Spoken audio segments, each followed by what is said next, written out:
সকাল থেকে camera on করার সময় পাইনি, কারণ আজকে জিমে গিয়েছিলাম আর ওরা ব্ল্যাক কফি করে নিয়েছে। আমার ভাত হয়ে গেছে অ্যাজ ইউজুয়াল। মঙ্গলা আসেনি। বাজে দেখো 10টা বাজতে 10, এই ঘড়িটা 5 মিনিট স্লো। বাজে অ্যাকচুয়ালি 10টা বাজতে 5। কালকে মধুমিতা প্রসাদ দিয়ে গেছিলো, আমি তো ছিলাম না, অনেক রাত্রে ফিরেছিলাম। এই প্রসাদটা আমি খেয়ে নেবো। আমি ব্ল্যাক কফি খেয়েছি জিম থেকে এসে, এখন একটু এই প্রসাদটা খেয়ে আমি চলে যাবো। আর ওরা ব্ল্যাক কফি খাওয়ার পর ওটা খাবে, ওদের রান্নাবান্না রয়েছে, এগুলোর কিচ্ছু ঢোকানো হয়নি। ওর বাবা এসে সমস্ত কিছু ঢোকাবে। আর এই যে দেখিয়ে দিলাম, এই যে আমি পরে আসছি তোমাদের সামনে, আমি একটু খেয়ে নিই তারপর আসছি। যাই হোক, জামা কাপড় মেলে দিয়েছে এখানে ওখানে, প্রচুর জায়গায় জামা কাপড় আছে। গুড মর্নিং এভরিওয়ান, আবার একটা নতুন সকালে ঘরে বাইরের তরফ থেকে তোমাদের সবাইকে ওয়েলকাম। এখন থেকে তোমাদেরকে সাথে নিয়ে আমি ব্লগটা শুরু করছি। আশা করছি তোমরা সবাই খুব ভালো থাকো, সাথে থাকো। পরে আসছি। চলো, রেডি হয়ে গেছি, এবার বেরোবো। সানগ্লাসটা বার করেছিলি, আমার করিসনি। চলো, আর দেরি করবো না, অনেক দেরি হয়ে গেছে। সব খুব স্বাভাবিক, মঙ্গলে আসেনি, সমস্ত কিছু গুছিয়ে বেরোনো। তার মধ্যে আজকে থেকে জিম ছিল, জিম করে এসে হচ্ছিল এরকম ব্যাপার।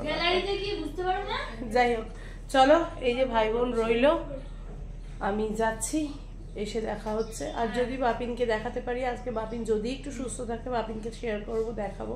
হসপিটালে যেহেতু যাবো, চলো একেবারে অফিস থেকে বেরিয়ে হসপিটালে গিয়ে দেখা হবে। উঠে যাবে, ছবি তুলে দেবে।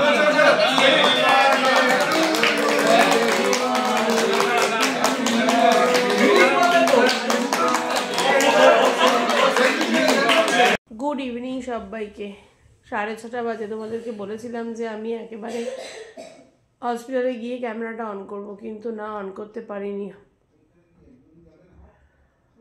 কারণ হসপিটালে প্রথমত একটু দেরি করে পৌঁছেছি অফিস থেকে, দ্বিতীয়ত বেশ কয়েকজন লোকজন ছিল হসপিটালে, দেখা দেখি করতে গিয়ে টাইম হয়ে যাচ্ছিল, কি 5টা বেজে যাচ্ছিল, তো ওর জন্য আর ক্যামেরাটা অন করতে পারিনি। আমি ব্যাগটা নিচে রেখেই বাপিনের কাছে চলে গেছিলাম। তবে বাপিন আছে, একটু কম ব্যথাটা, কিন্তু নিজে নিজে কিছুই করতে পারছে না, পা ভাঁজ করতে পারছে না, দাঁড়াতে পারছে না, উঠতে পারছে না, বেডটা উঁচু করে দিচ্ছে না, তবেই সব করতে পারছে, আদারওয়াইজ কিছু হচ্ছে না। যাই হোক, দেখা যাক কবে কি হয়। চলো, আমার এখন অনেক অনেক অনেক কাজই, দেখো টাল জামা কাপড় মেলে দিয়ে গেছিলাম, এখন সবগুলোকে ভাঁজ করতে হবে। রাত্রেবেলা খাওয়া আছে, খাওয়ারটা নামিয়ে রাখবো। আমি কতক্ষণ জেগে থাকতে পারবো আমি জানি না, এক্সট্রিম লেভেলের টায়ার্ড। প্রথম দিন জিমে গেলে যেটা হয়ে থাকে, আমার নয় প্রত্যেকেরই। আর একটুও দুপুরবেলা রেস্ট হয়নি, এমন নয় কি একটু আমি শুতে পেরেছি, তাও না। তো দেখি একটু যদি গ্রিন টি খাই, গ্রিন টি খাবো। আর মাম রায়ান পড়তে যাবে, আর মামও একটু চলে যাবে ওদের সাথে। মাম ওখান থেকে কালকে ওর একটা পরীক্ষা আছে, ওটাই কলেজে দিতে যাবে, কারণ মায়ের কাছে ও একটু আজকে গিয়ে থাকবে, আবার কলেজ থেকে কালকে বাড়িতে চলে আসবে মাম। এই হচ্ছে ব্যাপার, আর কি বলবো বলো। চলো, সাথে দেখো, কাজগুলো সারি, কাজগুলো না সারলে যতক্ষণ না সারবো ততক্ষণ অস্থির অস্থির লাগে। পরে আসছি। রায়ানের একটা বই এখন এদিকে পড়ে গেছে, এরা কেউ খাট সরিয়েও আনতে পারছে না। এটাই হচ্ছে সমস্যা, এই যে একটুকুনি ফাঁকা থাকে, এই ফাঁকা দিয়ে গুট করে পড়ে যায়। হ্যাঁ, এই পাশটা দিয়ে টান, এই পাশটা দিয়ে তো টানা যায়, এই পাশটা দিয়ে টান, যতটা টানবি টান, আমি হাত বাড়িয়ে ওখান থেকে তুলে নিচ্ছি, নাহলে কি অবস্থা। এই যে মাম বেরিয়ে যাচ্ছে, এখন আবার একটা কালো স্টোল বার করলে, এটাকেও কোথায় একটা গুজে রাখবে, গুজে হারিয়ে ফেলবে কোথায় রেখেছে। হ্যাঁ, তোর লাল নীল জায়গাটা তো খুঁজে খুঁজে কোথাও পাচ্ছি না।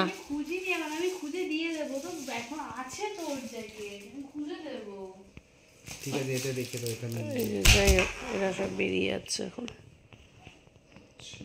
অনেক প্রচেষ্টার পরে ঘরটাকে আমি ক্লিন করতে পেরেছি।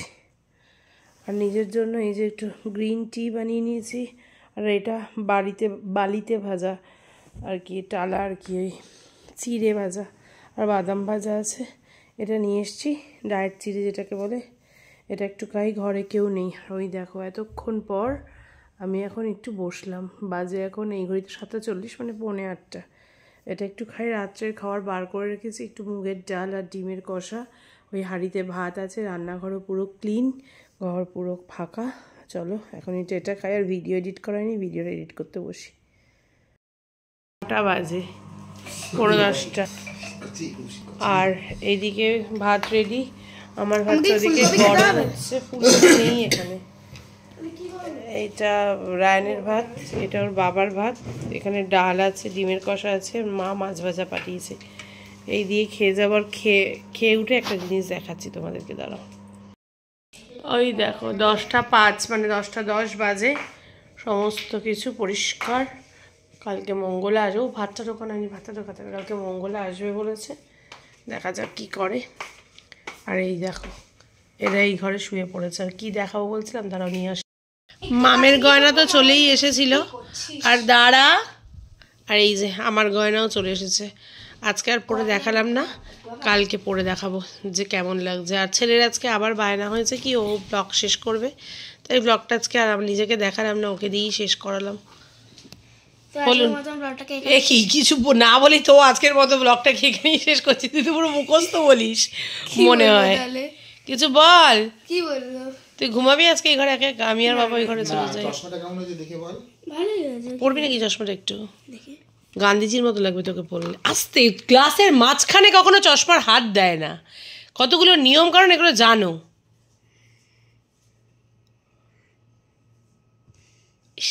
স্টাইলিশ লাগছে আমাকে সত্যি। ও মা, ফ্রিল হয়ে গেছে গেঞ্জির হাতাটা, গেঞ্জির গলাটা, কিভাবে যে ওর ফ্রিল হয়ে গেল ওই গেঞ্জির গলা। কেরম লাগছে? ইপ্রাডাইসের মতো লাগছে, ঝাপসা। ইপ্রাডাইস মানে। আচ্ছা তুই রাখ, আমি পরে রাখছি। যাই হোক আজকে মাম নেই, 10:10 বাজে, 10:15 বাজে, এবার ঘুমোবো। বিছানায় পড়লেই ঘুম, কালকে ভোরবেলা আবার জিম। তো আজকের মতো ব্লগটা তখন এবার ও স্ক্রিপ্ট বলবে, বল। ভুলে গেছে স্ক্রিপ্ট, মা যা বলে তাই বলতে হবে, তার কোনো ব্যাপার নেই। আরে বলে কি বলছিলে? তাহলে আজকের মতন আমরা এখানেই ব্লগটাকে এখানেই শেষ করছি। যদি কোথাও একটু ভালো লেগে থাকে তাও অবশ্যই কোথাও একটু ভালো লেগে থাকে, একটু পরিষ্কার করে বল, ভালো লেগে থাকে অবশ্যই লাইক কমেন্ট আর শেয়ার করো। যারা ফেসবুক প্রোফাইল থেকে দেখছো তারা আমার পেজটাকে ফলো করে দিও। যারা ইউটিউব চ্যানেল থেকে দেখছো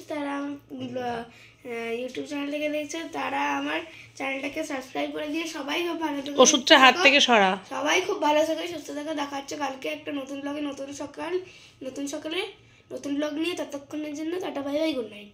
হয়েছে বলা? না, তুই কি স্ক্রিপ্ট বলিস? হ্যাঁ, এই যে আমার হাতে স্ক্রিপ্ট লেখা থাকে। তোকে কে বলেছে স্ক্রিপ্ট বলতে? আমার মতো করেই তোকে বলতে হবে, কেউ তো বলেনি। চলো টাটা।